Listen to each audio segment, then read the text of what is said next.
இன்னைக்கு நம்ம என்ன பார்க்க போறோம் சொல்லி பார்த்தோம்னா, சரஸ்வதி லக்ஷ்மி ஆகிய இருவருக்கு இடையே விநாயக பெருமான் இருப்பது போல படங்கள் இடம் பெறுகின்றனவே, இதற்கு என்ன காரணம் அப்படிங்கிற ஒரு கேள்விக்கான விடையைத்தான் பார்க்க போகிறோம். பெரும்பாலுமே வந்து பிள்ளையார் லட்சுமி சரஸ்வதி இணைந்து அந்த படத்தை தான் நம்ம அடிக்கடி பார்ப்போம் தெரியுமா. நிறைய கடைகள்ல வச்சிருப்பார். இது போக நிறைய இல்லங்களிலும் வைத்திருப்பார்கள். வீட்டு பூஜை போய் பார்த்தோம்னா அந்த நடுவுல பிள்ளையார் இருப்பார், இந்த பக்கம் லட்சுமி சரஸ்வதி இருப்பார். இன்னும் ஒரு சில பேர் வீடுகளில் பார்த்தோம்னா லக்ஷ்மி சரஸ்வதி இருப்பார், நடுவுல பிள்ளையார் இருப்பார். அந்த பக்கம் பார்த்தா லக்ஷ்மிக்கு அந்த பக்கம் பார்த்தோம்னா ஒரு பெருமாள் படத்தை வச்சிருப்பார். இந்த பக்கம் சரஸ்வதிக்கு இந்த பக்கம் பார்த்தோம்னா சுப்பிரமணிய சுவாமி முருகப்பெருமான் இணைந்த இந்த 5 தெய்வங்களும் இணைந்த படங்கள் கூட வைத்திருப்பார்கள். ஆனால் பெரும்பாலும் எல்லா படங்களிலும் பார்த்தோம்னா நடுவிலே விநாயகர் இருப்பார், ஒரு புறம் லக்ஷ்மி தேவியும் மறுபுறம் சரஸ்வதி தேவியும் இருக்கின்ற படங்கள் நிறைய இல்லங்களிலே பார்க்கலாம்.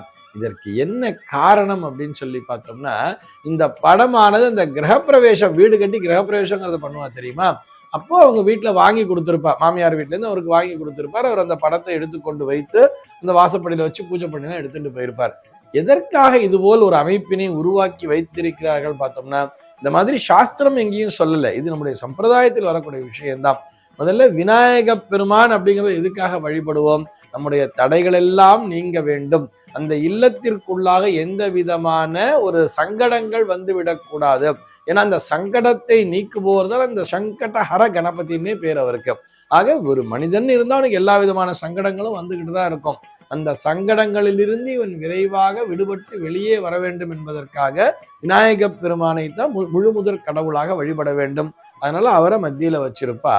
அதே மாதிரி அந்த இல்லத்திற்குள்ளாக நமக்கு அந்த கல்வி செல்வம் என்பது இருக்க வேண்டும், நம்முடைய புத்தியானது நல்ல வழியிலே பயணிக்க வேண்டும்.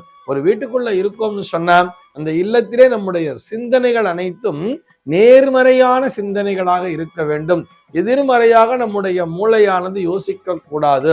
நம்ம என்ன பாடங்களை படித்தோமோ அதற்கேற்றாற்போல் நாம் ஒழுக்க சீலனாக வாழ வேண்டும் என்ற எண்ணத்தோடு தான் நாம் படித்த பாடங்கள் நமக்கு சரியான நேரத்திலே நினைவிற்கு வந்து, வீட்டுல இருந்துட்டு இருக்கோம்னு சொன்னா வீட்டுல ஏதோ ஒரு பிரச்சனை அப்படிங்கிறது வருதுன்னு சொன்னா உடனே கோபப்பட்டு நம்ம என்ன பண்ணணும், ஆத்திரப்பட்டு உடனே சண்டை போடுறதெல்லாம் கூடாது இல்லையா. அப்ப என்ன பண்ணணும், நம்முடைய சுய புத்தி என்பது வேலை செய்ய வேண்டும். அந்த சுய புத்தி நல்லபடியாக வேலை செய்ய வேண்டும் என்று சொன்னால் அதற்கு சரஸ்வதி தேவியினுடைய அனுகிரகம் என்பது தேவை. சரஸ்வதி தேவியினுடைய அனுகிரகத்தோடு அந்த இல்லத்திலே இருப்பவர்கள் ஒரு பிரச்சனைக்குரிய நேரத்திலே தன்னுடைய புத்தியை நல்ல விதமாக பயன்படுத்தும் பொழுது அந்த வீட்டிலே சங்கடங்கள் என்பது வந்து சேராதல்லவா.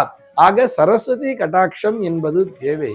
அதே போல நமக்கு என்ன வேணும், பொருள் அப்படிங்கிறது வேணும் தானே, அந்த லக்ஷ்மி கடாட்சம்ங்கிறது வேணும் தானே.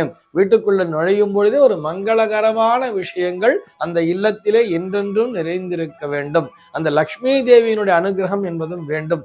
பொருளிலார்க்கு இவ்வுலகம் இல்லைன்னு சொல்லிட்டா இல்லையா. அப்ப இந்த பொருட்செல்வத்தை கொடுக்கக்கூடிய அந்த லக்ஷ்மி தேவியினுடைய அனுகிரகமும் வேண்டும் என்பதற்காகத்தான் பிரதானப்படுத்தி இந்த 3 தெய்வங்களையும் ஒருங்கிணைத்து ஒரு படத்தினை வைத்திருக்கிறார்கள். நம்ம ஏற்கனவே சொன்ன மாதிரி இல்ல சப்போர்ட்டிவா அந்த பக்கம் பார்த்தா பெருமாளை வச்சிருப்பா லக்ஷ்மிக்கு பக்கத்துல, இந்த பக்கம் பார்த்தா சரஸ்வதிக்கு பக்கத்திலே சுப்பிரமணிய சுவாமி வச்சிருப்பா. இப்படி 5 தெய்வங்கள் உள்ளடக்கிய படங்களும் இருக்கும். ஏன்னா சுப்பிரமணிய சுவாமி பத்தி நமக்கு தெரியும், அவர் நம்மை பாதுகாக்கக்கூடியவர் அப்படின்னு தெரியும்.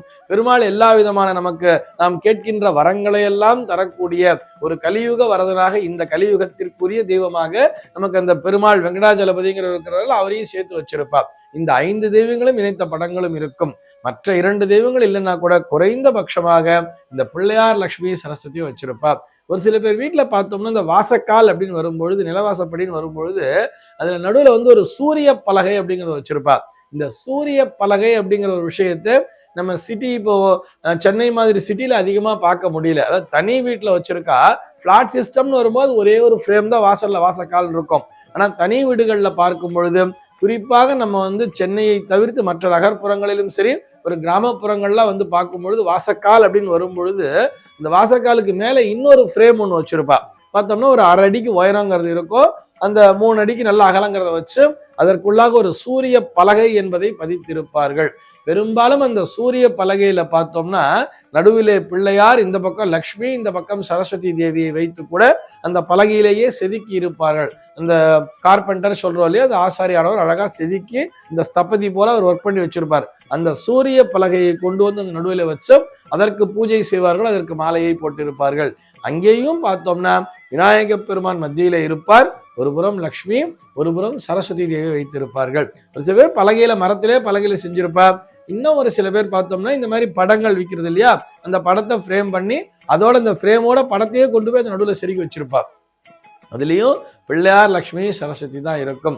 விநாயக பெருமான் நடுவிலே இருந்து கொண்டு அவர் ஆதி மூலமாய் இருந்து கொண்டு நம்மை வழி நடத்துகிறார். அந்த இல்லத்திலே எந்த விதமான சங்கடங்களும் வராமல் பாதுகாக்கிறார். சரஸ்வதி தேவியானவள் பிரச்சனைக்குரிய நேரத்திலே நம்முடைய புத்தியானது ஸ்திரமாக செயல்பட வேண்டும், நேர் வழியிலே செயல்பட வேண்டும் என்கின்ற அந்த எண்ணத்தினை நமக்கு வலியுறுத்தி நம்முடைய புத்தியிலே நேர்மறை சிந்தனைகளை சரஸ்வதி தேவியானவள் தருகிறார். சங்கடங்களும் இல்லாமல் நேர்மறை சிந்தனையும் இருக்கும் பொழுது ஆட்டோமேட்டிக்கா அந்த இடத்துல லட்சுமி தேவி வந்துருவா தானே. அந்த இல்லத்திலே என்றென்றும் செல்வம் என்பது பெருகி கொண்டே இருக்கும் தானே லட்சுமி கடாட்சத்தின் காரணமாக. இப்போ நமக்கு என்னென்ன வேணும்? நமக்கு கல்வி செல்வமும் வேண்டும், அதே போல் பொருட்செல்வமும் வேண்டும், நம்முடைய சங்கடங்கள் அனைத்தும் நீங்க பெற வேண்டும் என்பதுதான் அந்த படத்திற்கான தாத்பரியம். சர்வே ஜனாஹ சுகினோ பவந்து.